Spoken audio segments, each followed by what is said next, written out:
तो ये पिक्चर क्या कह रही है आपसे? मूव विद टाइम, ठीक है। Time and tide waits for none. और ये मोशन के बारे में है और टाइम के मोशन के बारे में है। आपके लिए लर्निंग भी है इसमें कि अब आप जैसे कि 9th क्रॉस कर रहे हैं, 10th में जा रहे हैं, अब बहुत कम टाइम आपके पास बचा है। जितनी फ्रीडम आप जब 9th में आए थे तब थी आपके पास, अब और 1 साल और कम हो गया उसका। तो आप ऐसे ही 1 साल और निकल जाएगा, आपको पता नहीं चलेगा। आप 10th भी क्रॉस करने वाले होंगे नेक्स्ट ईयर, ठीक है, बाय दिस टाइम। तो ध्यान रखिए कि ये अब तक आपने 9th में रहते हुए जो गलतियां हो गई आपसे, जो चीज़ें आपको सीरियसली करनी चाहिए थी आपने नहीं की, उतने डेप्थ में नहीं पढ़ा गए आप, जो आपको आगे कहीं ना कहीं काम आने वाला था 11th में। तो कम से कम अब वो गलती हमसे 10th में ना हो, है ना। अब तो जो हो गया उसको तो हम ठीक नहीं कर सकते, लेकिन कम से कम 10th में हमसे ये गलती ना हो। 10th में हम NTSC भी हम दें, NTSC में भी हमारा सिलेक्शन हो, वही सबसे बड़ा टारगेट अभी बनाइए 10th का। उसका टारगेट बनाने में फ़ायदा ये होगा कि आपका बोर्ड भी अच्छा जाएगा, ठीक है। बोर्ड्स में भी आपके 95+ तो आने ही आने हैं अगर आपने NTSC को टारगेट बना लिया। तो अभी सबसे पहला टारगेट उसी को बनाइए कि 10th हमारा अच्छा जाए, कम से कम। 9th जैसा भी गया, अच्छा बुरा जो भी था, कोई दिक्कत नहीं है, 10th अच्छा जाना चाहिए। अदरवाइज़ फिर आप 11th में पहुंच चुके होंगे अगले साल, और अगर 9, 10 दोनों खराब हो चुके होंगे तो 11, 12 फिर अच्छा कर पाना बहुत बहुत बहुत मुश्किल हो जाएगा, ठीक है। चलिए स्टार्ट करते हैं, आगे चलते हैं। तो मोशन, देखिए मोशन क्या है। मोशन क्या है? जब आप किसी चीज़ के रेस्पेक्ट में जब मूव करते हैं, जैसे कि हम यहाँ एग्जाम्पल से समझाते हैं आपको। यहाँ पे देखिए, ये पर्सन क्या दिख रहा है आपको, मूव कर रहा है या बैठा है? बताइए, देख के पता लगा। हाँ, ये हाँ रेस्ट पे है, ठीक है। सभी लोग को दिख रहा है कि इंसान रेस्ट पे है। क्यों? क्योंकि इसके सराउंडिंग में जो चीज़ें हैं, इसके सराउंडिंग में जो चीज़ें हैं वो मूव नहीं कर रही हैं, और ना ही ये उसके रेस्पेक्ट में मूव कर रहा है, ठीक है। ये जहाँ बैठा है वहीं पे है, जिस सोफे पे बैठा है वो सोफा भी वहीं पे है, ठीक है। उसके पास जो ये अलमारी रखी हुई है वो भी वहीं पे है, डेस्क भी वहीं पे रखी हुई है, ठीक है। ये कर्टन भी वहीं पे पड़ा हुआ है, यानी कोई भी चीज़ इसके रेस्पेक्ट में मूव नहीं कर रही है, ना ये मूव कर रहा है। तो हमने कहा कि ये रेस्ट पे है। यानी जब कोई चीज़ें आपस में मूव नहीं कर रही होती हैं आसपास में, जिसके रेस्पेक्ट में आप मूव नहीं कर रहे होते हैं, तो आप रेस्ट में कहे जाते हैं। लेकिन अभी हम इसका दूसरा सिनेरियो दिखाएं। अब बताइए, ये मोशन कर रहा है, रेस्ट पे है? हाँ, मूव कर रहा है। अब आपने कैसे फौरन कह दिया कि मूव कर रहा है? जैसे ही उसने खिड़की खोली तो देखा कि ये किसी गाड़ी में बैठा हुआ है, ऐसे लगा ना कि किसी गाड़ी में बैठा हुआ है। गाड़ी के अंदर का सीन पहले आपको दिखाया गया, तो गाड़ी के अंदर तो देख के लग रहा था कि किसी कमरे में बैठा हुआ है। फिर आपने देखा कि अच्छा अब तो सराउंडिंग चेंज हो रहा है, इसका मतलब ये किसी गाड़ी में है, तो ये मूव कर रहा होगा, ठीक है। तो कोई चीज़ मूव कर रही है या रुकी हुई है, ये प्योरली जो है वो रिलेटिव चीज़ होती है। देखिए, रिलेटिव चीज़ होती है, ठीक है। किसके रेस्पेक्ट में आप इसको मेजर कर रहे हैं, ये बहुत ज़रूरी हो जाता है। तब आप बोल सकते हैं कि ये चीज़ मूव कर रही है और ये चीज़ रेस्ट में है। एब्सोल्युटली ना कोई चीज़ रेस्ट में है और ना ही कोई चीज़ मूव कर रही है, इस तरह से देखेंगे अगर हम, ठीक है। देखिए यहाँ पे जैसे आप और आपका दोस्त, अब आप बताइए, आप जिस गाड़ी में आप बैठे हुए हैं उस गाड़ी में आप दोनों एक दूसरे के रेस्पेक्ट में रेस्ट में हैं, लेकिन सराउंडिंग के रेस्पेक्ट में तो मूव कर रहे हैं। जैसे ये पर्सन यहाँ पे बैठा हुआ है, वो जब आपको देखेगा तो उसके हिसाब से आप मूव कर रहे हो, लेकिन गाड़ी में एक दूसरे के रेस्पेक्ट में तो रेस्ट में है ना। बोलो, आप अपने फ्रेंड के रेस्पेक्ट में रेस्ट में हैं, लेकिन जब बाहर से कोई देखेगा तो वो बोलेगा कि यार नहीं ये तो मूव कर रहा है, ठीक है। क्यों? क्योंकि उसके रेस्पेक्ट में आपकी पोजीशन चेंज हो रही है, लगातार चेंज हो रही है। तो जिस इंसान के रेस्पेक्ट में आपकी पोजीशन चेंज हो रही होगी वो बोलेगा कि आप मूव कर रहे हो, और जिसके रेस्पेक्ट में नहीं कर रही है, भले ही आप दोनों मूव कर रहे हैं लेकिन दोनों एक दूसरे के रेस्पेक्ट में रेस्ट पे हैं, तो इसलिए आप रेस्ट में कहलाएंगे, ठीक है। क्लियर है? बताइए। अब एक बात बताइए, ये ऑब्जेक्ट, ये दोनों, ये देखिए, ये जो पर्सन यहाँ पे आपके सामने बैठा हुआ है, ये स्टेशनरी है या नहीं है? बोलो भाई, रुका हुआ है। कोई इंसान अगर बैठा है तो स्टेशनरी होगा ना। ये जो पर्सन ये बैठा है, बताओ जल्दी से। हाँ, स्टेशनरी है। अच्छा, हम आपके सामने खड़े हैं, हम स्टेशनरी हैं, रुके हुए हैं, ऑब्वियस सी बात है, ठीक है। अनलेस कि हम दौड़ने ना लगे, यहाँ पे हम रुके हुए हैं। अब देखिए एक चीज़ और, अब बताइए, जो पर्सन अभी बैठा था उसके बारे में क्या कहेंगे अब आप?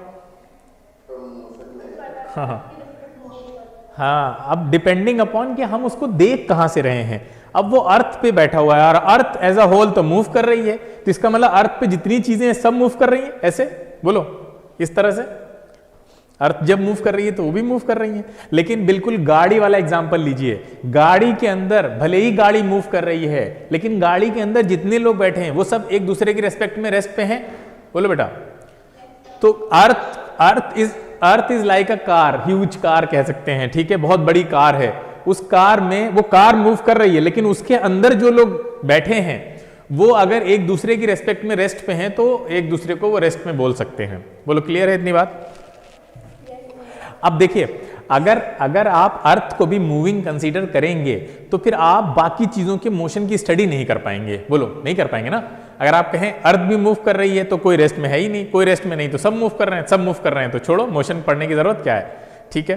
तो हमने क्या किया, हमने फिर एक रेफरेंस फ्रेम बनाया कि हम जहां से मेजर कर रहे हैं उसको रेस्ट पे मानेंगे।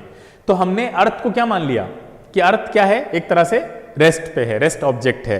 उस पे जो चीजें मूव कर रही होंगी, हमें जो मूव करता दिख रहा है, हम अर्थ को रेस्ट मान चुके हैं। तो अब अर्थ के रेस्पेक्ट में जो चीज मूव करके जाएगी उसको हम बोलेंगे कि वो मूविंग है। जैसे कि फॉर एग्जांपल ऐसे समझिए, ठीक है, ये देखिए कि यहां पे मान लेते हैं कि ये पर्सन है, ठीक है। अब ये पर्सन अगर मूव कर जाता है, यहां पे खड़ा हुआ है, ये बॉल है सपोज करो, ये बॉल अभी ए पॉइंट पे है। ये अगर इस बॉल को हिट करता है तो ये बॉल हिट होके यहां पे बी पॉइंट पे आ जाती है। अब क्या हुआ, इस बॉल ने इस पर्टिकुलर ग्राउंड के रेस्पेक्ट में, उस ग्राउंड पे एक पॉइंट हमने मान लिया ए पॉइंट जो कि रुका हुआ है। अब अगर वो मूव करके एक पर्टिकुलर पॉइंट बी तक चली जाती है तो हम कहेंगे ये बॉल मूव कर गई, मोशन में है, ठीक है। और हम बाकी सब चीजों को क्या मान रहे हैं, स्टेशनरी मान रहे हैं। जो ग्रीन कलर की आपको फील्ड दिख रही है ये सब क्या है, बोलो, इसको हमने मान लिया है स्टेशनरी है, जबकि हम जानते हैं स्टेशनरी नहीं है, ये तो अर्थ का पार्ट है और अर्थ तो ऑलरेडी मूव कर रही है। बोलो बेटा, अर्थ तो मूव कर रही है ना, लेकिन हमने अपने मेजरमेंट के लिए, चीजों को समझने के लिए, अंडरस्टैंडिंग के लिए हमने अर्थ को मान लिया है कि वो मूव नहीं कर रहा है, रुका हुआ है। अच्छा, ऐसे ऑब्जेक्ट्स जो मूव नहीं कर रहे हैं, जिनको हम रेफरेंस फ्रेम मान लेते हैं, जो कि कहीं पे स्टेशनरी हैं, स्टेशनरी इस सेंस में हम नहीं बोल रहे हैं कि बिल्कुल रुका हुआ है, अभी हम समझाएंगे, कांस्टेंट वेलोसिटी वाला एक केस होता है, तो वो अभी हम आगे समझाएंगे। लेकिन फॉर द टाइम बीइंग आप समझिए कि वो हमने मान लिया रेस्ट में है। तो अर्थ को हमने रेस्ट में मान लिया है, ठीक है, अर्थ को हमने क्या किया है, रेस्ट पे मान लिया है। तो ऐसे ऑब्जेक्ट को बोला जाता है, और क्यों, उसी को हमने रेफरेंस फ्रेम बना लिया है। रेफरेंस फ्रेम मतलब हम वहां से चीजों को मेजर करेंगे, ठीक है। अर्थ में हमने सारी चीजें रेस्ट पे मान ली हैं। अर्थ पे जो मान लेते हैं एक पेड़ लगा हुआ है, ठीक है, यहां पे मान लेते हैं एक पेड़ है, और पेड़ से आप पेड़ के पास खड़े हुए थे, ठीक है, पेड़ के पास खड़े हुए हैं आप, और यहाँ पे मान लीजिए क्लॉक लगी हुई है, ठीक है, ये घड़ी है, घड़ी में टाइम चल रहा है। अब आप यहीं पे खड़े हुए हैं, ठीक है, मूव नहीं कर रहे हैं, तो आप क्या कहलाएंगे, स्टेशनरी कहलाएंगे। लेकिन हमको पता कैसे चला कि आप मूव नहीं कर रहे हैं, कोई बच्चा बताएगा? हाँ, मतलब ये कि जो पेड़ है, उस पेड़ से आपकी जो डिस्टेंस है वो कांस्टेंट बनी हुई है। बोलो, कांस्टेंट है, चेंज नहीं हो रही है। मान लेते हैं आपके और पेड़ के बीच की डिस्टेंस 5 मीटर थी, तो हमने देखा कि 10 o'clock पे, 10 AM पे आपकी डिस्टेंस 5 मीटर थी। फिर हमने देखा कि 10:30 पे भी आपकी डिस्टेंस 5 मीटर है। फिर हमने देखा कि 11 AM हो गया, फिर भी आपकी डिस्टेंस 5 मीटर है। इट मीन्स कि टाइम तो गुजर रहा है, टाइम तो पास हो रहा है, लेकिन आपकी जो डिस्टेंस है पेड़ से, क्यों, क्योंकि पेड़ को हमने क्या माना हुआ है बेटा, पेड़ को माना है रेफरेंस फ्रेम, एक तरह से समझ लीजिए, ठीक है। इससे हम मेजर करेंगे भाई, किसी ना किसी एक पर्टिकुलर पॉइंट को तो आपको रेफरेंस मानना पड़ेगा, ताकि आप वहां से आइडिया लगा सकें कि कोई चीज उससे दूर गई है और कितना गई है, तभी आप बोलेंगे कि वो डिस्प्लेस हुआ है।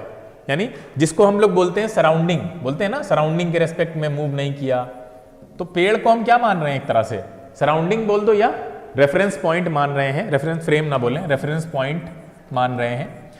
तो उस पर्टिकुलर पॉइंट से अपनी सराउंडिंग के रेस्पेक्ट में, सराउंडिंग में आपका पेड़ भी है, उसके रेस्पेक्ट में आप 10 बजे भी 5 मीटर दूर खड़े थे, 10:30 बजे भी 5 मीटर दूर खड़े थे, 11 बजे भी 5 मीटर दूर खड़े थे। इट मीन्स कि आप अपनी पोजीशन को बदल नहीं रहे हैं। और अगर आप टाइम गुजरता जा रहा है और टाइम के साथ साथ आपकी पोजीशन नहीं बदल रही है, इसका सीधा मतलब क्या है कि आप क्या हैं,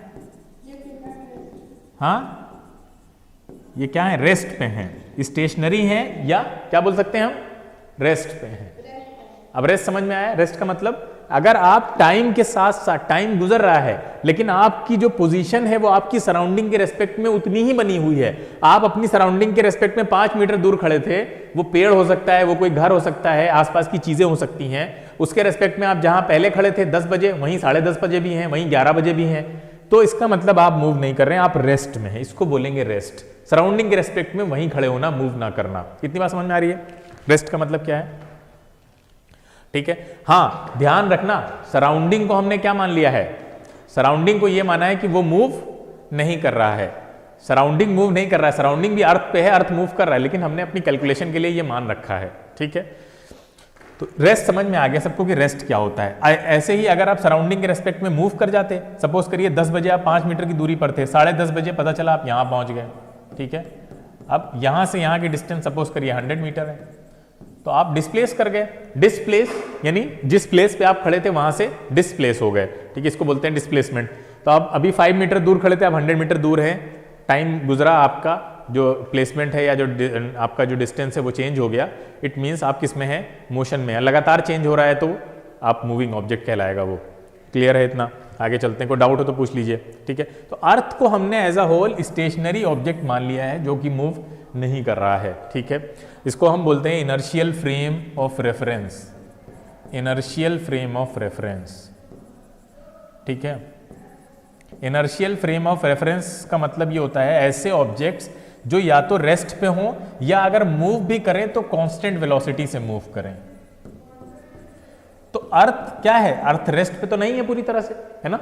अर्थ रेस्ट पे नहीं है, तो हमने क्या माना कि अर्थ एक कांस्टेंट वेलोसिटी से मूव कर रही है, इसलिए हमने इसको, अभी हम समझेंगे कांस्टेंट वेलोसिटी का मतलब क्या होता है। तो डेफिनेशन के लिए हमने बता दिया आपको कि ऐसी चीजें जो या तो रेस्ट पे हों या मूव भी कर रही हो तो कांस्टेंट वेलोसिटी से मूव कर रही हो, तो उनको बोला जाता है इनर्शियल फ्रेम में है, यानी उस फ्रेम ऑफ रेफरेंस को बोला जाता है इनर्शियल फ्रेम ऑफ रेफरेंस। आगे चलते हैं। ठीक है, तो मोशन हमें काफी, देखिए इसमें क्या क्या चीजें देखनी है, जल्दी से देखते हैं। और क्या क्या इसमें पढ़ना है हमने? डेफिनेशन ऑफ मोशन जो पहले देख चुके हैं, identify instances of motion encountered in our everyday life, मतलब इतनी सारी चीजें हमें देखनी है। ठीक है,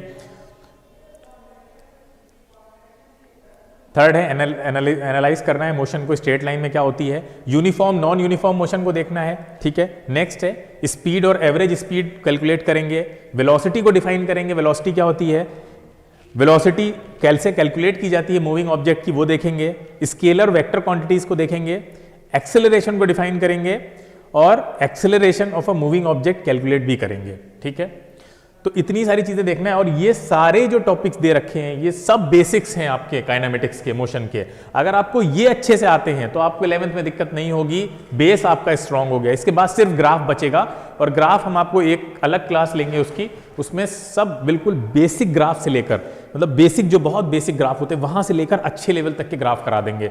किसी बच्चे को ग्राफ में कुछ नहीं समझ में आता होगा ना अब तक, अगर आप वो क्लास अटेंड कर लें, यानी आज से आप अगर ये मोशन की क्लासेस लगातार करिए आप, तो आपका मैकेनिक्स का जो बेस है वो स्ट्रांग हो जाएगा। ना सिर्फ बेस स्ट्रांग होगा, अच्छी अंडरस्टैंडिंग आपकी बन जाएगी। यानी 9th में आपको जो कुछ करना चाहिए था अगर आपने नहीं भी किया है, तो अब आप जो लेक्चर अब हम कराने जा रहे हैं इसके ऊपर, उनको आप सिंसियरली देखिए, लाइव ज्वाइन करके देखिए, और फिर रिकॉर्डिंग शेयर होंगी तो रिकॉर्डिंग्स को भी देखिएगा। आपकी जो भी ग्राफ में प्रॉब्लम्स हैं वो सारी ठीक हो जाएंगी। ठीक है, नेक्स्ट चलिए, मोशन देख लिया हमने। मोशन हम एक पर्टिकुलर स्टेट के बारे में बोलते हैं ऑब्जेक्ट की। ठीक है, कि whether that object is changing its position with respect to its surrounding और नॉट। ठीक है, टाइम भी ध्यान में रखना है कि टाइम के रेस्पेक्ट में भी हम देखते हैं। ठीक है, कोई भी ऑब्जेक्ट है अगर वो अपनी पोजीशन को सराउंडिंग के रेस्पेक्ट में चेंज कर रहा है विद द टाइम, ठीक है, तो वो कहलाएगा it is an moving object. जैसे कि यहां देखिए, ये क्या है, पहचानते हैं इसको आप लोग? स्ट्रक्चर ऑफ एटम बोलो। हाँ, तो ये अपनी सराउंडिंग के रेस्पेक्ट में अगर मूव कर रहे हैं, ये एक दूसरे के रेस्पेक्ट में तो मूविंग नहीं कहलाएंगे, ठीक है, लेकिन अपनी सराउंडिंग के रेस्पेक्ट में, न्यूक्लियस के रेस्पेक्ट में देखा जाए तो मूव कर रहे हैं। बोलिए, ऐसे ही देखिए यहाँ पे आपका जो सन है, वो सन के अराउंड आपके सारे जो प्लैनेट्स हैं वो मूव कर रहे हैं। क्लियर है? तो स्टेट ऑफ रेस्ट और मोशन जो है वो रिलेटिव है, पहले ही बताया हमने आपको, ठीक है। एब्सोल्यूट स्टेट ऑफ रेस्ट और मोशन एग्जिस्ट ही नहीं करता है। किसी भी चीज को अगर आप इंडिपेंडेंटली एनालाइज करने जाएंगे कि वो रेस्ट में है या मोशन कर रहा है तो नहीं बता पाएंगे आप, आपको कोई ना कोई रेफरेंस पॉइंट मानना पड़ेगा। इसीलिए इनको बोलते हैं रिलेटिव हैं, किसी की रिलेशन में आपको निकालना पड़ता है कि आप मूव कर रहे हैं तो सराउंडिंग के रेस्पेक्ट में, सराउंडिंग के रिलेशन में, अगर रुके हैं तो किसके रेस्पेक्ट में, सराउंडिंग के रेस्पेक्ट में। क्लियर है? जैसे कि कोई और वर्ड्स कोई बताएगा जो रिलेटिव होते हैं, एब्सोल्यूट नहीं होते हैं, कोई बताएगा? किसी को याद है कुछ वर्ड्स ऐसे जो हम लोग डे टू डे लाइफ में यूज करते हैं, दे मतलब वो रिलेटिव हैं। जैसे कि हम बोलें अगर, जैसे कि अगर हम बोलें कि ये लड़का बहुत लंबा है, बोलो ये वर्ड रिलेटिव है या एब्सोल्यूट है? ये लड़का बहुत लंबा है, रिलेटिव है ना? एब्सोल्यूट है? अरे कैसे एब्सोल्यूट कहाँ है भाई? बहुत लंबा का मतलब क्या होता है? बहुत लंबा कोई एब्सोल्यूट टर्म है? बहुत लंबा एब्सोल्यूट टर्म, हाँ ह्यूमंस के हिसाब से करता है। तो ह्यूमंस के हिसाब से या ये कह सकते हैं कि जनरल हाइट्स जो होती है उनसे ज्यादा, तभी तो रिलेट कर रहे हैं ना। क्लियर है? जैसे हम कहें कि ये बहुत गोरा है, ये बहुत काला है, ठीक है, इस टाइप से वर्ड अगर बोल रहे हैं आप, ठीक है, बहुत ब्यूटीफुल है, तो ये क्या है? ये रिलेटिव टर्म है या नहीं है? बताइए। ये सारे रिलेटिव टर्म है ना। ये बहुत ज्यादा पढ़ता है, अगर कोई बोले ये बहुत ज्यादा पढ़ता है, इसका क्या मतलब है? ये भी रिलेटिव है। बहुत ज्यादा पढ़ना मतलब बाकी अपने जो क्लासमेट्स हैं या अपने जो फ्रेंड्स हैं उनके रेस्पेक्ट में बहुत ज्यादा पढ़ता है। ये बहुत ज्यादा वीक है, किसी के बारे में बोला जाता है, ये भी तो रिलेटिव टर्म हुआ। तो ये सब रिलेटिव टर्म है। तो मोशन भी रिलेटिव टर्म है आपका। क्लियर है?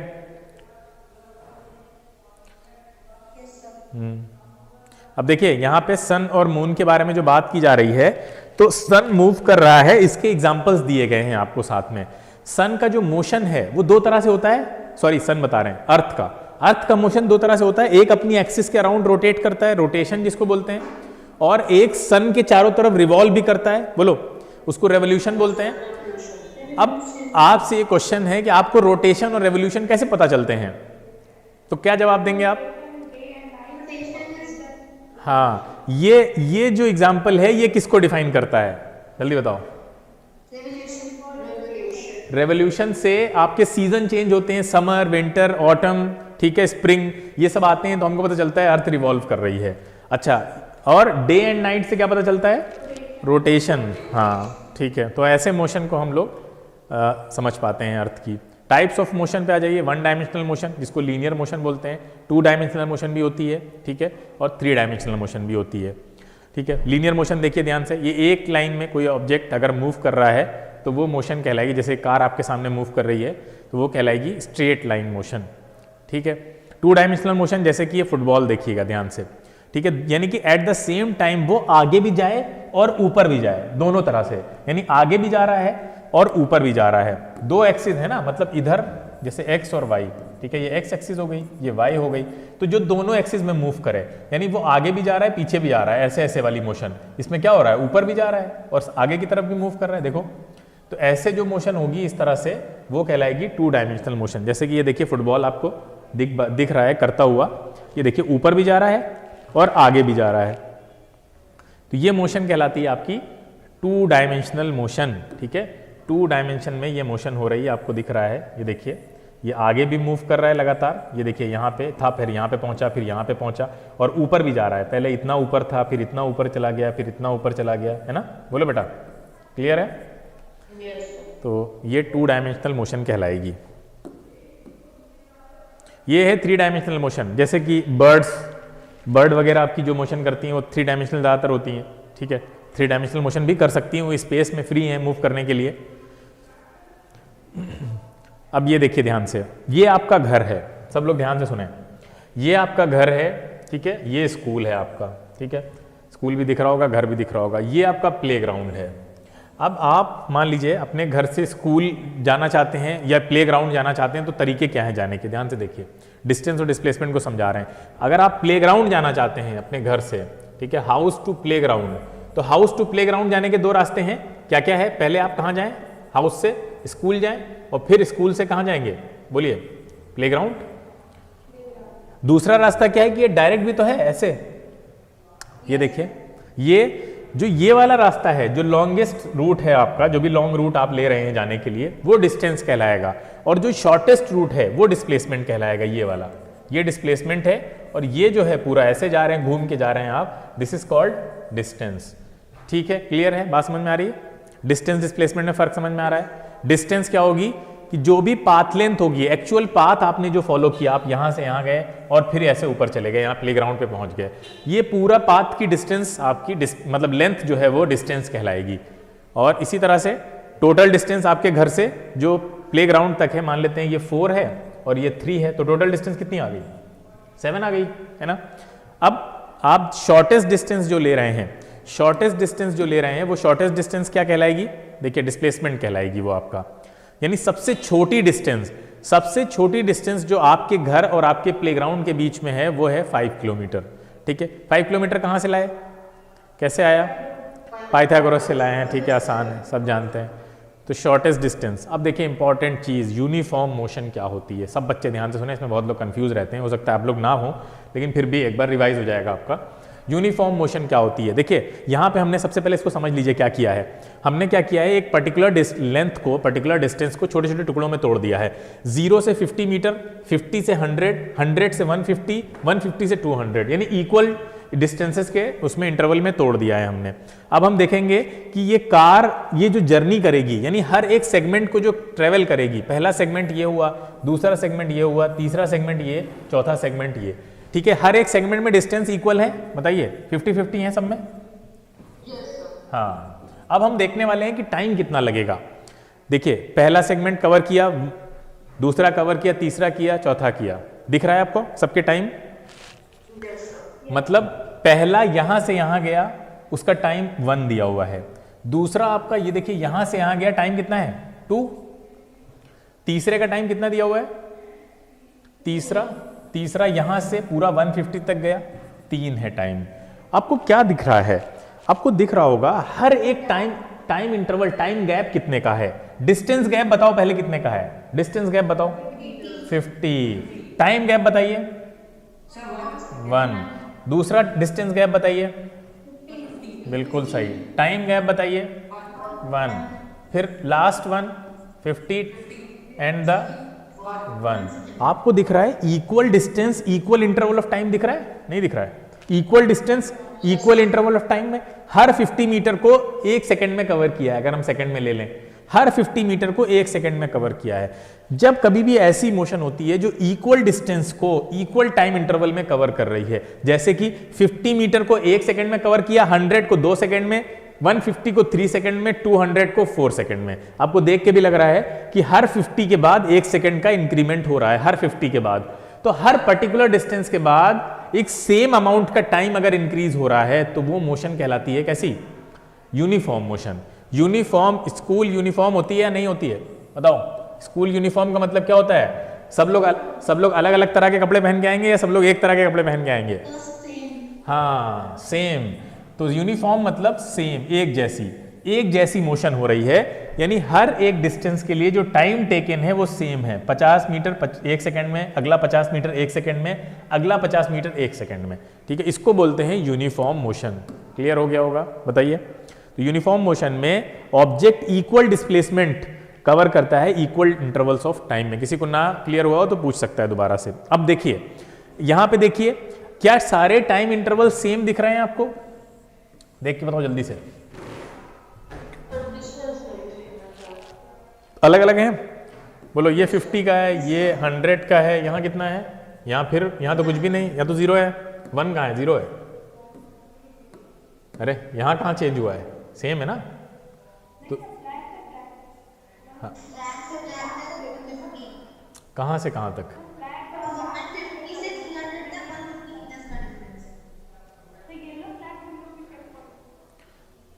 नहीं, क्या बोल रहे हो? ये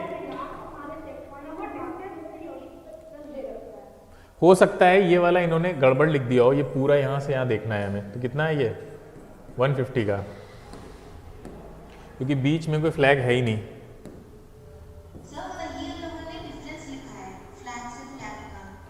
हाँ सही तो है, 150 है ना गैपिंग, देखिए।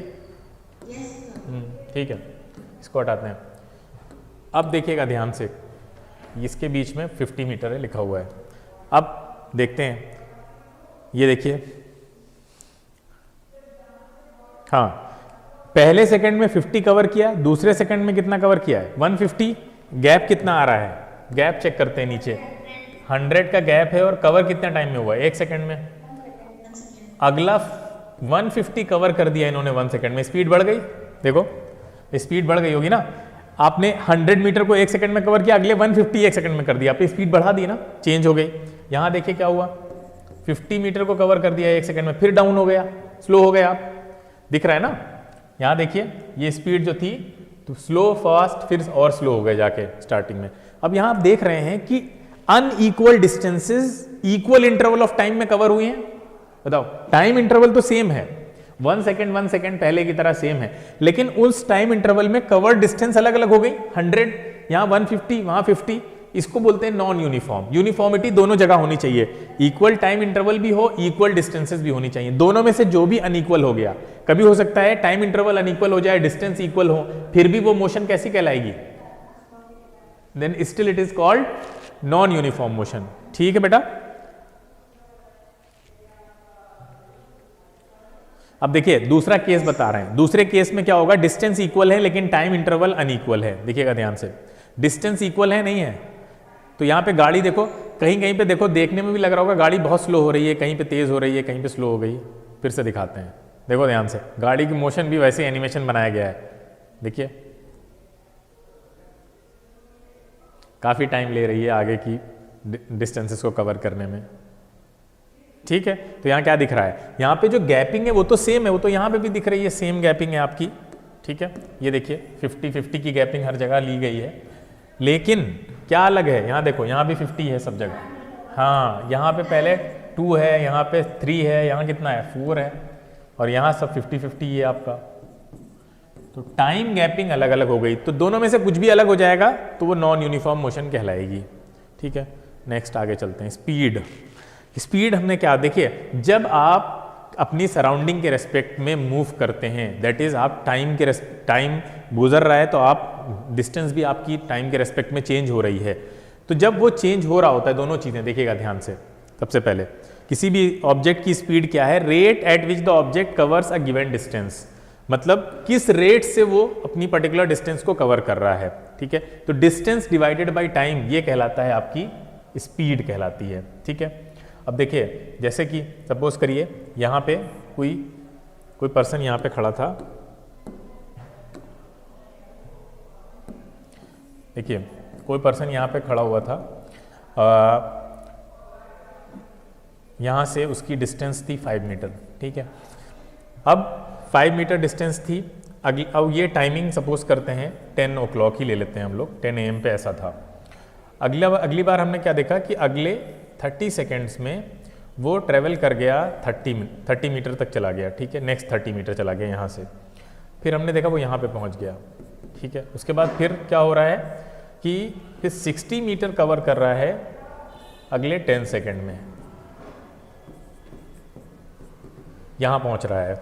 अब देखिए पर्टिकुलर डिस्टेंस एक पर्टिकुलर टाइम में जो कवर की गई है, इनका जब आप रेशियो लेते हैं, यानी इनका रेशियो लें कि भाई किस रेट से आगे चल रहा है ये, तो रेशियो क्या आएगा 30/30। यहाँ कितना आया, यहाँ मीटर है, यहाँ कितना है सेकंड है, तो कितना आ गया 1 मीटर पर सेकंड। इसका मतलब ये हो गया 30 मीटर 30 सेकंड में कवर किए हैं, तो 1 मीटर कितने सेकंड में कवर किया होगा, बोलो, यही मतलब है ना। हाँ, अच्छा यहाँ पे देखते हैं, अगर हम यहाँ पे यही चीज पता करें तो कितनी आएगी स्पीड इस सेगमेंट के लिए 6। हाँ, तो यहां से हमें पता चला कि यहां आ रहा है 6। यहां पे वो हर मीटर के लिए कितना टाइम ले रहा है, 1 सेकंड में कितने मीटर कवर कर रहा है 6 मीटर, और यहां पे 1 सेकंड में 1 मीटर कवर कर रहा है। ठीक है, तो पर सेकंड कितना मीटर कवर कर रहा है, इसी को क्या बोलते हैं, स्पीड बोलेंगे, है ना। पर सेकंड, हर 1 सेकंड में कितना डिस्टेंस कवर कर रहा है वो, और इसी को सेकंड को यहां पे एक वर्ड बोल दिया जाता है रेट। रेट का मतलब कुछ नहीं है, टाइम है, यानी पर्टिकुलर टाइम में कितनी डिस्टेंस कवर कर रहा है। यानी 1 सेकंड में, हर 1 सेकंड को अगर हम मान लें एक पर्टिकुलर रेट से, तो हम कहेंगे कि 1 सेकेंड में कितना मीटर कवर कर रहा है। 1 सेकेंड में कोई 1 मीटर कवर कर रहा है, 6 मीटर कवर कर रहा है, ऑब्वियस सी बात है 1 सेकेंड में 6 मीटर कवर कर रहा है, वो जल्दी चल रहा होगा, है ना। इसकी स्पीड क्या कहलाएगी, फास्ट, और इसकी कहलाएगी स्लो कंपैरिजन में, क्योंकि डिस्टेंस कवर्ड कम ज़्यादा है पर्टिकुलर टाइम में। तो इसलिए लिखते हैं rate at which the object covers a particular distance, a given distance.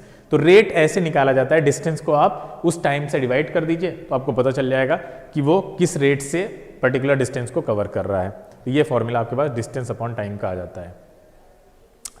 अब दोनों को देख के लग रहा होगा आपको दोनों में से किसकी स्पीड ज़्यादा है। भाई 2 लोग निकले हैं, देखिए ध्यान से, फिर से निकल रहे हैं। ये होगी साइकिल, मान लीजिए आप जा रहे हैं निकल के, ये आपके, हाँ ये हो गए पापा आपके, कहाँ गए ये। तो ऑब्वियस सी बात है बाइक की स्पीड ज़्यादा देखने में भी लगी होगी आपको, ठीक है। तो हाई स्पीड मतलब होता है लार्ज डिस्टेंस कवर हो रही है। हाई स्पीड का सिंपल मतलब है कि लार्ज डिस्टेंस कवर हो रही है स्मॉल अमाउंट ऑफ टाइम में, यानी कम टाइम में जब आप ज़्यादा डिस्टेंस कवर करते हैं, that is called high speed, ठीक है। लो स्पीड यानी कम डिस्टेंस कवर कर रहे हैं और टाइम ज़्यादा ले रहे हैं तो स्पीड कम हो जाएगी, लो स्पीड कहलाएगी आपकी। स्पीड कोई स्पीड नहीं है अगर आप रेस्ट पे हैं, मूवी नहीं कर रहे हैं आप। अब देखिए यहाँ पे डिस्टेंस अपॉन टाइम स्पीड हो गई आपकी।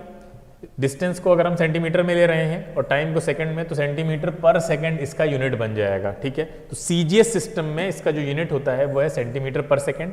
एसआई सिस्टम में होता है मीटर पर सेकंड, क्योंकि डिस्टेंस मीटर में लेते हैं और सेकंड उसका आपका टाइम का एसआई यूनिट है, ठीक है। General unit kilometre per hour भी होती है, यानी बड़ी जो यूनिट्स होती हैं उसमें हम किलोमीटर पर आवर भी यूज़ करते हैं। क्लियर है ये बात। अच्छा, ये कन्वर्जन पता है किलोमीटर पर आवर से मीटर पर सेकंड में जाने के लिए 5/18, सबको क्लियर है? बताओ। चलो फिर इस पे टाइम नहीं वेस्ट करते हैं, आगे चलते हैं फिर हम लोग। नेक्स्ट देखिए डिस्टेंस यहाँ पे दी है 300 कहाँ होगी, ये तो मुझे लगता है 3000 होगी ना, हाँ। और 20 मिनट्स ये हो गया। स्पीड निकालनी है अगर हमें, तो स्पीड कितनी आ गई यहाँ से 2.5 मीटर पर सेकंड आ जाएगी यहाँ से निकल के, देखिए, ठीक है। या हम बोल सकते हैं 9 किलोमीटर पर आवर बोल सकते हैं। कैसे आया 9 किलोमीटर पर आवर? तो अभी हमने पीछे बताया था आपको, क्या करते हैं हम, किलोमीटर पर आवर से मीटर पर सेकंड में जाना है तो 5/18 से मल्टीप्लाई करेंगे, है ना। और इधर से इधर आना है तो आप क्या करेंगे, मल्टीप्लाई करेंगे 18/5 से। तो यहाँ पे अगर आप 18/5 कर देंगे तो आंसर यही आ जाएगा। यहाँ पे आप करिए 18/5 करेंगे, 5 5 0.5, 18 5 90 आ जाएगा 9 kilometre per hour. Average speed बहुत इंपॉर्टेंट कॉन्सेप्ट, ठीक है। एवरेज स्पीड क्या होती है? जनरली जो मोशन होती है किसी भी ऑब्जेक्ट की वो नॉन यूनिफॉर्म होती है, आप सब जानते हैं ना। अब यूनिफॉर्म मोशन जो है मतलब पर्टिकुलर डिस्टेंस पर्टिकुलर टाइम में कवर हो, ये कैसे हम इंश्योर करेंगे ना। ट्रैफिक होता है, रोड खराब है, बहुत सारी चीज़ें होती हैं, है ना। और हमसे भी ऐसा नहीं हो सकता कि एक पर्टिकुलर स्पीड पे एक्सेलरेटर पे पैर रख दिया, वो हिल ही नहीं रहा है, पैर वहीं पे फिक्स हो गया है, और वो भी पर्टिकुलर डिस्टेंस पे। तो ऐसा नहीं पॉसिबल है, हम यूनिफॉर्म मोशन बहुत मुश्किल है कर पाना। तो जनरली जो मोशंस होती है वो नॉन यूनिफॉर्म होती हैं, ठीक है। अब अगर आप स्पीड निकालना चाहते हैं किसी भी ऑब्जेक्ट की, कितनी, वो कैसे निकालेंगे, कितनी डिस्टेंस कवर की है उससे निकालेंगे आप। तो उसमें क्या होता है कि जब आप टोटल जर्नी के लिए बात कर रहे होते हैं, देखिएगा ध्यान से, टोटल जर्नी की अगर आप बात कर रहे हैं, यहाँ पे समझिए, जैसे मानिए ये ए है और ये डिस्टेंस इसने कवर की, पर्टिकुलर डिस्टेंस, ये बी है, ठीक है। फिर यहाँ बी से सी तक गया, ठीक है। फिर ये डी है।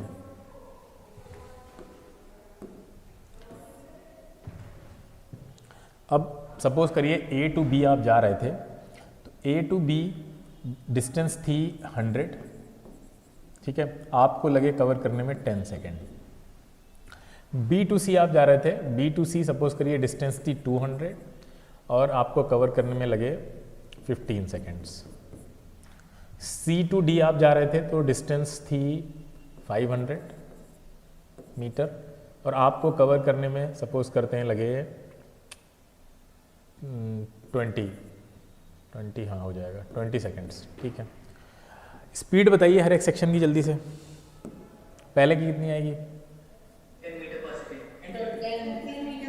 दूसरे की 13.33 है। अच्छा नीचे 15 मान लिया है हमने, पॉइंट्स हटा देते हैं, रुक जाओ, पॉइंट्स नहीं आना चाहिए, तो हम ऐसा करते हैं इसको भी 10 मान लेते हैं, कोई दिक्कत नहीं। कितना आएगा? 20 मीटर पर सेकेंड। अच्छा तीसरा 25 मीटर पर सेकेंड। अब एक बात बताओ, ये ए से बी गए, 10 मीटर पर सेकेंड की इनकी स्पीड निकल के आ गई। अब ए और बी के बीच में 100 मीटर का डिस्टेंस है सपोज करो, तो बहुत से इंस्टेंसेस आए होंगे ना बीच में, छोटे छोटे पॉइंट्स होंगे ना, बहुत सारे जगह पड़ी होंगी, बोलो पड़ी होंगी ना, और उसमें ट्रैफिक होगा, बोलो ट्रैफिक भी होगा भाई, बीच में लोग बाकी लोग भी जा रहे होंगे। इन्होंने 10 metre per second throughout the motion A to B में मेंटेन करके रख पाए होंगे क्या? ये ऑब्वियसली ठीक है नहीं, ये तो यूनिफॉर्म मोशन वाला हो जाएगा, फिर तो सारे पॉइंट्स यूनिफॉर्म मोशन तो होती नहीं है। इसका मतलब ये है कि ये जो ए से बी के बीच में हम जो इनकी स्पीड निकाल रहे हैं, ये हम इनको कहीं ना कहीं एक एवरेज बता रहे हैं। एवरेज का मतलब ये होता है कि 10 मीटर पर सेकेंड से ज़्यादा भी हो सकती है और उससे कम भी हो सकती है। एवरेज का मतलब ये होता है, एवरेज का मतलब ये है कि ऐसा अमाउंट आपने निकाल लिया है जिसके सराउंडिंग में कोई भी डिजिट पॉसिबल है, मतलब 10 के अराउंड होगी, 10 पॉइंट समथिंग भी हो सकती है, 9 पॉइंट समथिंग भी हो सकती है, इसको बोलते हैं एवरेज। तो 10 मीटर पर सेकेंड जो आपने निकाला है वो ये मानते हुए निकाला है कि बीच में हर एक पॉइंट पे उसने इक्वल डिस्टेंस में इक्वल टाइम लिया होगा।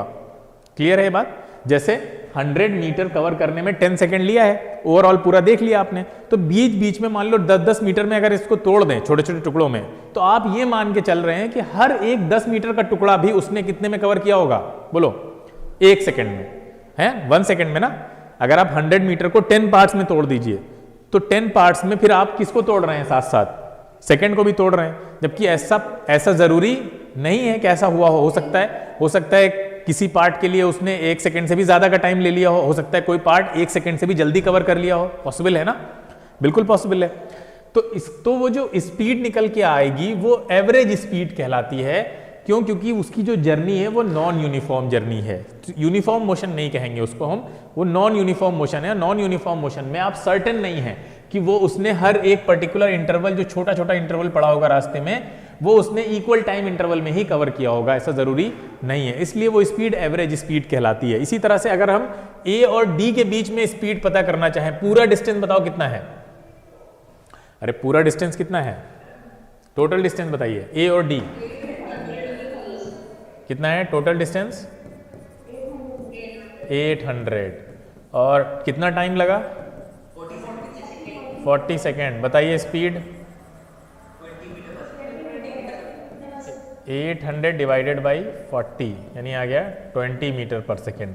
अब आप खुद देखिए, क्या आपको दिख रहा है हर जगह 20 मीटर पर सेकेंड से चल रहा है वो? यहाँ तो आ रही थी 10 मीटर पर सेकेंड, यहाँ आ रही थी कितना? 20 मीटर पर सेकेंड, यहाँ 25 है, यही गलत हो गया। देखो 3 सेगमेंट में ही गड़बड़ हो गया और आप मान के बैठे हैं कि 20 मीटर पर सेकेंड से चल के आए हैं। क्लियर है? बात समझ में आई कि हर एक सेगमेंट की स्पीड अलग अलग आ रही है। तो आपकी जो स्पीड निकल के आई है वो एवरेज स्पीड है, यानी वो करेक्ट आंसर एग्जैक्टली नहीं है कि वो कितनी स्पीड से चल रहा होगा, क्योंकि हर जगह स्पीड उसकी चेंज हो रही थी। आपने ओवरऑल बता दिया, एक लमसम अमाउंट बता दिया कि इसके अराउंड मिल जाएगी आपको, 20 के अराउंड मिल जाएगी। अब दिख रहा है आपको कभी कभी 25 भी हो रही है, कभी 20 से नीचे भी आ रही है ना। तो एवरेज में यही होता है, एवरेज बीच का नंबर होता है, उससे ऊपर की डिजिट भी पॉसिबल है, नीचे की डिजिट भी पॉसिबल है। ठीक है, तो इसको बोलते हैं एवरेज स्पीड। जब नॉन यूनिफॉर्म मोशन हो रही है तो जो आपकी overall total distance divided by total time आप निकालेंगे वो एवरेज स्पीड निकल के आएगी कभी भी। एक पर्टिकुलर इंस्टेंट पे अगर आप स्पीड जानना चाहते हैं, एक पर्टिकुलर इंस्टेंट पे एक छोटा सा टाइम इंटरवल लेके उस पर्टिकुलर इंस्टेंट की स्पीड बताओ। जैसे कि आप गाड़ी चला रहे हैं और गाड़ी चलाते हुए आप मीटर देख रहे हैं, तो बार बार उसकी सुई ऊपर नीचे हो रही होती है, मतलब कम ज्यादा हो रही होती है स्पीड, है ना। तो कम ज्यादा हो रही है। किसी पर्टिकुलर टाइम पे अगर आपसे कोई पूछे कि बताओ अभी कितनी स्पीड से चल रहे हो, तो आपने बोला 40 मीटर पर सेकेंड या 40 किलोमीटर पर आवर से चल रहा हूं, तो वो उस 40 किलोमीटर पर आवर वो उस पर्टिकुलर इंस्टेंट की स्पीड होगी। जब किसी ने आपसे पूछा, क्या उसके तुरंत बाद हो सकता है 5 मिनट के बाद या 2 मिनट के बाद या 1 मिनट के बाद कोई पूछे, तो जरूरी नहीं है कि आप वहां पे भी 40 किलोमीटर से चल रहे होंगे। हो सकता है चेंज हो जाएगी, 39 हो सकता है, वो 45 हो जाए, है ना, 35 हो जाएगी, चेंज हो चुकी होगी। तो किसी पर्टिकुलर इंस्टेंट पे जब आप कभी मीटर पे नजर डालते हैं, जो स्पीडोमीटर होता है आपका, वो जो आपको वैल्यू बता रहा होता है वो पर्टिकुलर इंस्टेंट की स्पीड होती है, एवरेज स्पीड नहीं है वो वहां की, ठीक है। वो एवरेज स्पीड तो तब निकल के आएगी, भाई टोटल डिस्टेंस निकालिए, टोटल टाइम निकालिए।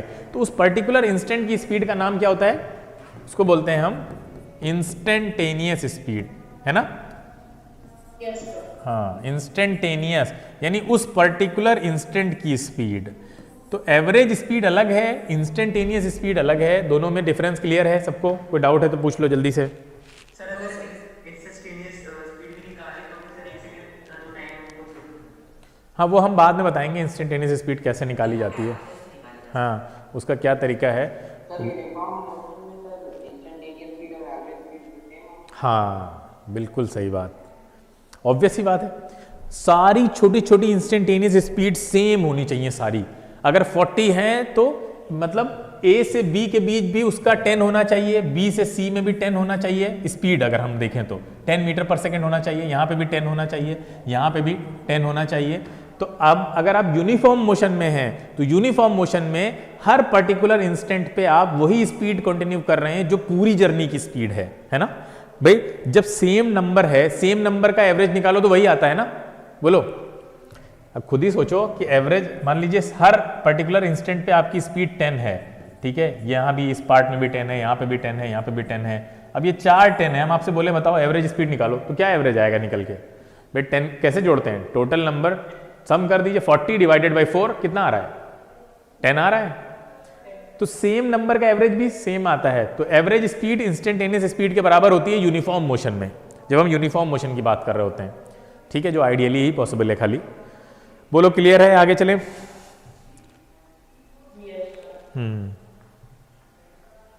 ठीक है, तो एवरेज स्पीड में हमने देखा हर सेकंड की स्पीड को आप ऐड करिए n तक और फिर डिवाइड करिए, फिर निकलेगी total distance upon total time. हम सब जानते हैं निकालना, उससे हम निकाल सकते हैं। देखिए अब देखिए यहाँ पे एक जो कार है वो पर्टिकुलर d1 डिस्टेंस को t1 टाइम में ट्रेवल कर रही है, d2 को t2 में, ठीक है, d3 एक डिस्टेंस हमने मान ली वो t3 टाइम में कवर कर रही है, और इसी तरह से d4 को t4 में कवर कर रही है। अगर हम रेशियो निकालें टोटल डिस्टेंस टोटल टाइम का तो ऐसे ही कुछ आएगा, देखो ध्यान से, दिख रहा है नीचे, d1 d2 d3 सबको जोड़ दीजिए, नीचे के टाइम जोड़ दीजिए और दोनों को डिवाइड करिए तो रेशियो निकल आएगा आपका। जैसे कि यहाँ पे वापस आते हैं, अब देखिए ये मोशन कैसी है, यूनिफॉर्म मोशन है या नहीं है? देखो ध्यान से, अरे ये मोशन यूनिफॉर्म मोशन है। अच्छा यहाँ पे स्पीड निकालो, स्पीड क्या आएगी बताइए? सबसे पहले में 50 मीटर पर सेकेंड, दूसरे में कितनी है 50, तीसरे में कितनी है डिवाइड करिए। हाँ, हर एक पर्टिकुलर इंस्टेंट की स्पीड सेम है, देखिए ध्यान से, 50 50 50, हर एक सेकंड में स्पीड सेम आ रही है आपकी 50 50, तो सेम है। तो यूनिफॉर्म मोशन में आपकी जो स्पीड है वो यूनिफॉर्म रहती है, स्पीड भी यूनिफॉर्म रहती है। और जब स्पीड यूनिफॉर्म होगी तो इंस्टेंटेनियस स्पीड और एवरेज स्पीड दोनों क्या हो जाएंगी? बराबर हो जाएंगी। हाँ ठीक है, अनइक्वल में देख लेते हैं, चलो भाई अनइक्वल वाला भी देख लेते हैं केस। देखिए अनइक्वल केस में क्या हो रहा है, अनइक्वल में स्पीड बताइए जल्दी से, पहली कितनी है 50 है, दूसरी कितनी है 75, तीसरी कितनी है 100 है, और ये कितनी है, ये तो उसमें आ रहा है पॉइंट में शायद, हाँ 8 समथिंग आ रहा है ना, ये तो 87 समथिंग, ठीक है 87.5 मीटर पर सेकेंड। अब देखिए आपको दिख रहा है हर जगह स्पीड अलग अलग है। तो नॉन यूनिफॉर्म मोशन में स्पीड कैसी होती है बेटा? नॉन यूनिफॉर्म है, ठीक है। देखिए यहां ध्यान से, ये 2 पॉइंट्स आपको साफ साफ दिख रहे हैं, ये यहां से स्टार्ट हुआ और यहां पहुंच गया, यहां से यहां तक मान लेते हैं डिस्टेंस है d, ध्यान से देखिएगा, ठीक है। स्पीड निकल आएगी, बोलो इस तरह से, डिस्टेंस इस तरह से निकाल सकते हैं स्पीड के फॉर्मूले से, ऊपर देखिए बिल्कुल निकाल सकते हैं। अब ये यहाँ गया मूव करके, ठीक है, ये डिस्प्लेसमेंट होगा नहीं होगा? डिस्प्लेसमेंट शॉर्टेज डिस्टेंस कहलाएगा, ठीक है, इतनी बात सबको क्लियर है। तो डिस्प्लेसमेंट में एक चीज और है उसके साथ में, डिस्प्लेसमेंट एक पर्टिकुलर डायरेक्शन में हो रहा है, बोलो हो रहा है नहीं हो रहा है? डिस्टेंस तो आपको कैसे भी पॉसिबल थी, देखो बेटा डिस्टेंस तो ऐसे जाके ऐसे मुड़ गए आप, एक और तरीके से पॉसिबल थी, ऐसे चले जाते, बोलो है ना, हर बहुत तरीके से पॉसिबल थी डिस्टेंस आपकी कवर करना। ऐसे भी कर सकते थे, नहीं कर सकते थे, बोलो ऊपर से, ऐसे भी कर सकते थे। तो डिस्टेंस में कोई डायरेक्शन की ऐसी इंपॉर्टेंस नहीं रहती है, लेकिन डिस्प्लेसमेंट में डायरेक्शन की इंपॉर्टेंस है, क्योंकि एक पर्टिकुलर डायरेक्शन में होगा वो, ऐसे कोई डायरेक्शन लेस नहीं होगा। तो डिस्प्लेसमेंट के साथ डायरेक्शन इन्वॉल्व है, इस बात को समझना बहुत जरूरी है। हाँ अभी देखते हैं स्पीड के साथ। अब देखिए जब यहां से कोई ऑब्जेक्ट मूव कर रहा है, अगर वो ऑब्जेक्ट ऐसे जा रहा है, मतलब कोई और पाथ लेकर जा रहा है, लॉन्ग पाथ ले रहा है, कोई भी डिस्प्लेसमेंट वाला पाथ ना ले, कोई और लॉन्ग पाथ लेकर जा रहा है जहां पे डिस्प्ले डायरेक्शन की कोई अहमियत नहीं है, कोई इंपॉर्टेंस नहीं है, तो तब तक वो जो उसकी स्पीड निकल के आएगी ना, total distance upon total time, वो सिर्फ स्पीड कहलाएगी। लेकिन अब जैसे ही वो ये डायरेक्शन वाला पाथ ले लेगा, यानी शॉर्टेस्ट डिस्टेंस वाला जो पाथ ले लेगा जिसको हम डिस्प्लेसमेंट बोलते हैं, वैसे ही उसकी स्पीड के साथ एक डायरेक्शन ऐड हो गई, नहीं हो गई, बोलो स्पीड के साथ डायरेक्शन जुड़ गई ना। हाँ, तो स्पीड विद डायरेक्शन नाम बदल दिया हमने, क्या नाम रख दिया? हाँ, वेलोसिटी। ठीक है, अब जैसे जैसे हम लोग आगे चलेंगे ना तो और मजा आएगा, इसमें हम और अच्छे टर्म्स कुछ सीखने वाले हैं, कुछ चीजें। तो speed with direction is called velocity, अभी हमने देख लिया। ठीक है, तो वेलोसिटी में क्या होगा, क्या क्या चीजें होंगी? स्पीड होगी किसी ऑब्जेक्ट की और वो डेफिनेट डायरेक्शन में मूव कर रहा होगा, बस। Rate of change in position of a body, यानी उसका जो मैग्नीट्यूड होगा वो सेम होगा, जैसे कि स्पीड किसी की है 5 मीटर पर सेकेंड। अब ये इसके साथ अगर डायरेक्शन लग गई नॉर्थ डायरेक्शन, तो अभी तक तो ये क्या कहलाती थी? स्पीड कहलाती थी। लेकिन अब इस पूरे को क्या बोलेंगे? इसको बोलेंगे, हाँ, एक टर्म से बोलेंगे वेलोसिटी। कितना? वेलोसिटी कितना? 5 मीटर पर सेकेंड। तो इसका सिंपल मतलब एक पर्टिकुलर डायरेक्शन में हो रहा है, ये डिफाइन कर रहा है। ठीक है, तो रेट ऑफ डिस्प्लेसमेंट होता है ये, rate of change of displacement हम इसलिए इसको बोलते हैं। ठीक है, वेलोसिटी में इसीलिए ऊपर डिस्टेंस नहीं लेते हैं, डिस्प्लेसमेंट लेते हैं। ठीक है, क्योंकि वो एक पर्टिकुलर डायरेक्शन में हो रहा होगा और एक पर्टिकुलर, अब आप खुद सोचिए, आप कहीं से मान लेते हैं आप गोमती नगर में हैं या इंदिरा नगर में हैं, इंदिरा नगर से हजरतगंज आना है आपको, इंदिरा नगर से हजरतगंज आने के बहुत सारे रास्ते हैं या नहीं है? बताओ, बहुत सारे रास्ते हैं, ऑब्वियस सी बात है, बहुत से रास्ते हैं, लेकिन शॉर्टेस्ट रास्ता सिर्फ एक ही होगा, सबसे छोटा सबसे शॉर्ट रास्ता एक होगा, या वो भी तमाम है? हाँ, वो मल्टीपल वेज पॉसिबल नहीं है, वो कोई एक ही रास्ता होगा जो सबसे ज्यादा शॉर्ट होगा, और उसी शॉर्ट रास्ते को क्या बोल देंगे आप? डिस्प्लेसमेंट। हाँ, जब आप उस पर्टिकुलर रास्ते के थ्रू ट्रेवल कर रहे होंगे तो आपकी स्पीड नहीं बोलेंगे हम, क्या बोलेंगे? वेलोसिटी बोलेंगे। आपकी जो रेट ऑफ चेंज हो रहा है, डिस्प्लेसमेंट को किस रेट से चेंज कर रहे हैं आप, क्या स्पीड से ट्रेवल कर रहे हैं, वो स्पीड नहीं बोलेंगे, वेलोसिटी बोलेंगे। बाकी और जितने भी रास्ते से आप हजरतगंज आइए, आपकी स्पीड कहलाएगी वो। डिस्टेंस डिवाइडेड बाय टाइम निकालेंगे, स्पीड निकल के आएगी। डिस्प्लेसमेंट डिवाइडेड बाय टाइम निकालेंगे तो वेलोसिटी निकल के आएगी, सिर्फ डायरेक्शन की वजह से। क्लियर है? इसकी भी CGS unit, SI unit same है जैसे स्पीड की, क्योंकि कुछ और बदल नहीं रहा है ना, बाकी सारी चीजें सेम है, कुछ नहीं बदल रहा है। तो ये ध्यान रखिएगा इसको। अब देखिए वेलोसिटी में चेंज कैसे होता है। ठीक है, तो अब बेटा टाइम हो गया है, अभी मतलब वेलोसिटी के बारे में कुछ इंटरेस्टिंग चीजें भी हमें करनी थी, लेकिन 7 o'clock। हाँ हाँ बिल्कुल होगी। दूसरी क्लास कौन सी है? हाँ, हिस्ट्री की है, मैथ्स की है। नहीं, इसमें नहीं होगी मैथ्स की, क्रैश कोर्स चल रहा है ये। तो माइक सर की जो क्लास है, माइक सर कहाँ ले रहे हैं? उसमें ले रहे हैं, तो फिर उसमें क्रैश कोर्स लॉगिन करा दो, या माइक सर को यहाँ भेज दो, इनको वहाँ करा दो, है ना? हाँ, क्योंकि यहाँ बच्चे लॉगिन है ना, तो भेजना नहीं पड़ेगा ऑलरेडी। अभी माइक सर की क्लास, आपकी हिस्ट्री की क्लास होगी इसके बाद, तो टाइम नहीं है, वरना अभी इसको हम और आगे काफ़ी इंटरेस्टिंग चीज़ें करते। चलिए फिर भी देख लेते हैं। जैसे ये ऑब्जेक्ट है आपके सामने दिख रहा है, देखिए ये मूव कर रहा है ना, ये मूव करता जा रहा है। अब देखिए इसने डायरेक्शन अपनी चेंज की ना, 2 बार यहाँ पे चेंज की और उसके बाद फिर चेंज की। और अभी हमने पढ़ा कि वेलोसिटी डायरेक्शन से रिलेटेड है, यानी डायरेक्शन में चेंज आया तो वेलोसिटी में चेंज आएगा, मैग्नीट्यूड में चेंज आया तो भी चेंज आएगा, और डायरेक्शन में खाली चेंज आया, मैग्नीट्यूड नहीं भी चेंज हो रहा है। कोई 5 मीटर पर सेकेंड से चल रहा है, पहले नॉर्थ में 5 मीटर पर सेकेंड से चल रहा था, अब ईस्ट में चल रहा है, तो क्या उसकी वेलोसिटी सेम रहेगी? नहीं। स्पीड सेम रहेगी? स्पीड सेम रहेगी या नहीं?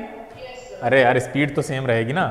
ठीक है, कोई अगर मूव कर रहा है, जैसे यहाँ पे मान लो ये बॉल थी पहले, ठीक है, इनिशियली, फिर से देखते हैं, मान लेते हैं ये बॉल यहाँ पे थी, अब ये बॉल यहाँ से मूव करना शुरू कर रही है। मान लेते हैं बॉल की स्पीड 5 मीटर पर सेकेंड है, और हर जगह 5 मीटर पर सेकेंड है, लेकिन पहले डायरेक्शन ये थी, अब डायरेक्शन बदल गई, ये हो गई। तो स्पीड तो सेम रहेगी, लेकिन डायरेक्शन बदलने की वजह से क्या बदल जाएगा, वेलोसिटी बदल जाएगी। हाँ, तो वेलोसिटी में चेंज दो तरह से लाया जा सकता है, either you can change magnitude और दूसरा हाँ डायरेक्शन। ठीक है, डायरेक्शन। अभी हम लोग बेसिक चीज़ें देख रहे हैं ताकि आपको जब हम ग्राफ पढ़ाएंगे तो ये सब चीज़ें आपकी स्ट्रांग हो चुकी होंगी, वहाँ पे आपको दिक्कत नहीं होगी। ठीक है, नेक्स्ट एवरेज वेलोसिटी सेम है जैसे एवरेज स्पीड निकालते हैं आप। ठीक है, एवरेज स्पीड आप कैसे निकालते हैं, average speed total distance upon total time होता है, तो ये हो जाएगा ratio of total displacement to the total time. ठीक है, तो ये देखिए ये गाड़ी आपकी यहाँ से चल के आ रही है और यहाँ पे हमने देखा कि उसने पहले शुरू में उसकी कुछ वेलोसिटी थी, मान लिया हमने ये इनिशियल वेलोसिटी थी। ठीक है, इनिशियल वेलोसिटी थी और फिर धीरे धीरे फाइनली उसकी वेलोसिटी बढ़ते हुए कहाँ पहुँच गई, v हो गई। जैसे कि मान लो उसकी इनिशियली वेलोसिटी थी 5 मीटर पर सेकेंड और फिर बढ़ते बढ़ते वो हो गई 10 मीटर पर सेकेंड। तो ये इनिशियल फाइनल का मतलब ये है कि वेलोसिटी फिर इंक्रीज होकर कितना मिल गया, तो total displacement upon total time. ठीक है, तो total displacement upon total time से भी निकलता है, यानी अगर आपको दोनों का डिस्प्लेसमेंट पता चल जाए तो भी आप निकाल सकते हैं। सपोज करो यहाँ का डिस्प्लेसमेंट d1 था और यहाँ का डिस्प्लेसमेंट d2 था, तो आपने दोनों को क्या कर देंगे, टोटल टाइम अगर आपको पता चल जाए, मान लो यहाँ का टाइम t1 है, यहाँ का टाइम t2 है, तो वेलोसिटी निकालने का बहुत, एवरेज वेलोसिटी अगर आप निकालना चाहते हैं, ये बार दिखाता है एवरेज निकाल रहे हैं अगर आप, तो क्या करेंगे, total displacement d1 plus d2 divided by t1 plus t2, ये निकल आया। या आपको अगर दोनों वेलोसिटी पता है उसकी इनिशियल और फाइनल, तो भी इस तरह से निकाल सकते हैं एवरेज, दोनों को ऐड कर दीजिए और डिवाइडेड बाई 2 कर दीजिए। ठीक है, दो चीज़ों का एवरेज तो ऐसे ही निकाला जाता है ना, दो चीज़ों का एवरेज निकालना है तो दो क्वांटिटी है ऊपर a प्लस बी और डिवाइडेड बाई 2, यही करते हैं, सबको पता है, बोलो, एवरेज तो ऐसे ही निकालते हैं दो चीज़ों का। तो वेलोसिटी में भी दो क्वांटिटी अगर आपके पास है, दो वेलोसिटी है इनिशियल और फाइनल, तो उनको दोनों को ऐड करके डिवाइडेड बाई 2 कर सकते हैं। अगर वेलोसिटी दे रखी है और एवरेज वेलोसिटी पूछ रहा है, और अगर टोटल डिस्प्लेसमेंट टोटल टाइम पता है आपको, तब तो ऐसे निकाल ही लेंगे हम। ठीक है, अब तो हमें क्लियर है, कोई दिक्कत नहीं है। ठीक है बेटा, u इनिशियल वेलोसिटी है, v फाइनल वेलोसिटी है, s टोटल डिस्प्लेसमेंट है, टाइम ये टोटल टाइम है। देखिए ये घड़ी आपको एक दिख रही होगी इस, हाँ बेटा,